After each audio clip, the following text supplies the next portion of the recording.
श्री स्वामी समर्थ. स्वामी महाराज तुमच्या सर्व चांगल्या इच्छा पूर्ण करो ही स्वामींच्या चरणी प्रार्थना करते आणि आजच्या या नवीन व्हिडिओला सुरुवात करते. मानवाचा जन्म ही या सृष्टीतील सर्वात मोठी गुपिते मांडणारी प्रक्रिया आहे. पण तुम्हाला माहीत आहे का, हजारो वर्षापूर्वी लिहिलेल्या गरुड पुराणात भगवान विष्णूंनी मानवी जन्माचा प्रवास अत्यंत सविस्तरपणे सांगितलेला आहे. आत्मा गर्भात कसा प्रवेश करतो, 9 महिने बाळ कसं वाढत असतं आणि सर्वात महत्त्वाचं म्हणजे होणारे बाळ मुलगा असेल की मुलगी, आणि त्याचबरोबर ज्या घरामध्ये मुलगी जन्माला येते त्यांच्यासोबत नक्की काय घडत असतं याबद्दलची संपूर्ण माहिती आपण या आजच्या व्हिडिओमध्ये जाणून घेणार आहोत. आजच्या व्हिडिओमध्ये आपण गरुड पुराणातील याच रहस्यमय सत्यांचा उलगडा करणार आहोत. त्यामुळे व्हिडिओ हा स्किप न करता शेवटपर्यंत नक्की बघा. चॅनलवरती जर तुम्ही नवीन असाल तर चॅनलला सबस्क्राईब करा आणि असेच माहितीपूर्ण नवनवीन व्हिडिओ पाहण्यासाठी बेल आयकॉनलाही प्रेस करा, म्हणजे जेव्हा कधी मी नवीन व्हिडिओ अपलोड करेल त्याचं नोटिफिकेशन सर्वात अगोदर तुम्हाला भेटेल आणि तुम्ही एक पण व्हिडिओ मिस करणार नाही. त्याचबरोबर कमेंटमध्ये जय माता लक्ष्मी लिहायला अजिबात विसरू नका. गरुड पुराणाच्या धर्मकांडमध्ये उल्लेख केल्यानुसार जेव्हा एखादा जीव आपल्या कर्माचा हिशोब घेऊन पुनर्जन्मासाठी सज्ज होतो तेव्हा तो प्रथम अन्नामध्ये प्रवेश करतो. त्यानंतर पित्याच्या माध्यमातून तो मातेच्या गर्भाशयात पोचतो. विष्णू सांगतात की स्त्री आणि पुरुष यांच्या संयोगातून पहिल्या रात्री एका कण स्वरूपात जीवाची सुरुवात होते. 5व्या दिवशी तो एका बुडबुड्यासारखा असतो आणि 10 ते 15 दिवसात तो मांसाच्या एका गोळ्याचे रूप घेतो. 25व्या दिवशी त्याच्यामध्ये पंचतत्वांचा म्हणजेच पृथ्वी, जल, अग्नी, वायू, आकाश यांचा प्रभाव पडू लागतो आणि हळूहळू अवयव तयार होऊ लागतात. आता आपण सर्वात महत्त्वाच्या प्रश्नाकडे वळूया. मुलगा किंवा मुलगी कसं ठरतं?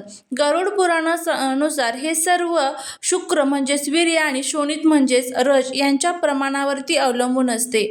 मुलगा जर गर्भधारणा प्रसंगी पित्याचे शुक्र अधिक प्रबळ असेल तर मुलाचा जन्म होतो आणि जर मातेचे रज शोणित अधिक प्रबळ असेल तर मुलीचा जन्म होतो. गर्भातील 9 महिन्यांचा प्रवास सुद्धा आपल्या धर्मशास्त्रांमध्ये सांगितलेला आहे. गरुड पुराण सांगते की 3ऱ्या महिन्यात हात, पाय, डोके दिसू लागतात. 5व्या महिन्यात बाळाला भूक आणि तहान लागू लागते. 6व्या महिन्यात बाळ गर्भात हालचाल करू लागते. 7व्या महिन्यात बाळाला शुद्धी येते आणि त्याला आपल्या पुनर्जन्माच्या कर्माची आठवण होऊ लागते. या काळात बाळ देवाकडे प्रार्थना करते की हे देवा, मला या नरक सदृश्य गर्भातून बाहेर काढ. मी बाहेर गेल्यावर तुझे नामस्मरण करेल. पण जन्म घेताच मायेच्या प्रभावामुळे बाळ ते सर्व विसरून जाते आणि रडू लागते.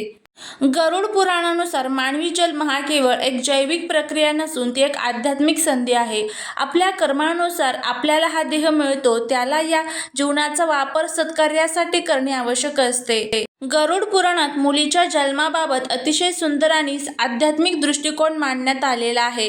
त्याच संदर्भात आपण बघूया. अनेकदा विचारला जाणारा प्रश्न म्हणजे असे कोणते पुण्य असते ज्यामुळे एखाद्याच्या घरी लक्ष्मीसारखी मुलगी जन्माला येते? गरुड पुराणात याचे उत्तर केवळ विज्ञानावर नाही तर कर्मावरती आधारित दिलेले आहे. गरुड पुराणानुसार मुलगी हे केवळ नशिबाने नाही तर मोठ्या भाग्याने मिळते. ज्या घरातील लोक पूर्वजांचा मान राखतात आणि त्यांच्या कुळावर पितरांचा आशीर्वाद असतो अशा घरी मुलीचा जन्म होतो. मुलगी ही सौभाग्य घेऊन येते असे मानले जाते. विष्णू पुराणात आणि गरुड पुराणात एका संवादादरम्यान असे सूचित केले आहे की ज्या व्यक्तीने आपल्या मागील जन्मात स्त्रीचा आदर केला आहे आणि कोणाचेही मन दुखावले नाही अशा व्यक्तीला कन्यारत्नाचे सुख मिळते. मुलगी होणे ह्या व्यक्तीचे सात्विक कर्माचे प्रतीक मानले जाते. गरुड पुराणात मुलीच्या जन्माचे रहस्य सांगताना म्हटले आहे की मुलगा एका कुळाला पुढे नेतो पण मुलगी ही 2 कुळांचा, माहेर आणि सासर यांचा उद्धार करते. ज्या आई वडिलांच्या नशिबात कन्यादान करण्याचे पुण्य असते ते अत्यंत भाग्यवान मानले जातात. कन्यादान हे महादानांपैकी एक मानले जाते. असे मानले जाते की ज्या घरात रोज पूजा अर्चा, स्वच्छता आणि पाहुण्यांचा आदर केला जातो तिथे लक्ष्मी स्वतः मुलीच्या स्वरूपात जन्म घेते. गरुड पुराणात लेकीला गृहलक्ष्मी म्हटले जाते, जिच्या पावलाने घरात सुख समृद्धी येते. गरुड पुराण आणि इतर पौराणिक संदर्भांनुसार ज्या घरात मुलीचा जन्म होतो त्या कुटुंबावर आणि वातावरणावर होणाऱ्या परिणामांचे अत्यंत सकारात्मक वर्णन केले आहे. तर बघा, पुराणात मुलीला साक्षात लक्ष्मी मानले गेले आहे. असे मानले जाते की मुलीच्या जन्मानंतर त्या घराची आर्थिक स्थिती सुधारू लागते. तिच्या नशिबाने वडिलांच्या आणि कुटुंबाच्या कामात प्रगती येते. ज्या घरात लेक असते तिथे लक्ष्मी वास करते असे गरुड पुराणाचे सार सांगतात.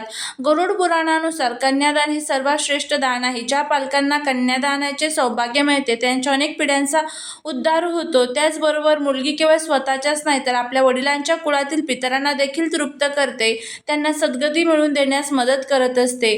ज्या घरात स्त्री शक्तीचा, मुलीचा आदर केला जातो तिथे सकारात्मक ऊर्जेचा संचार होतो. पुराणात म्हटले आहे की जिथे लक्ष्मीचा म्हणजे स्त्रीचा, मुलीचा मान राखला जातो तिथे देवांचा निवास असतो. मुलीच्या जन्मामुळे घरातील कलह कमी होतात आणि वास्तूमध्ये शांतता येते. मुलीचा जन्म हा कुळाचा वंश वाढवतो, पण मुलीचा जन्म दोन भिन्न कुटुंबांना एकत्र जोडण्याचे काम करत असतो. तिच्यामुळे दोन घराण्यांचे संस्कार एकत्र येतात आणि सामाजिक वीण घट्ट होते. असे मानले जाते की अत्यंत पुण्यवान आत्म्यांनाच मुलीचे पालक होण्याचे भाग्य मिळते. मुलीचा सांभाळ करणे, तिला शिक्षण देणे, तिचे कन्यादान करणे ही एक मोठी आध्यात्मिक साधना आहे. तर आपण बघितलेलं आहे कोणत्या घरी मुलगी जन्माला येते आणि त्यांच्यासोबत नक्की काय घडत असते. जर तुम्हाला ही माहिती आवडली तर लाईक, शेअर, सबस्क्राईब करा. श्री स्वामी समर्थ.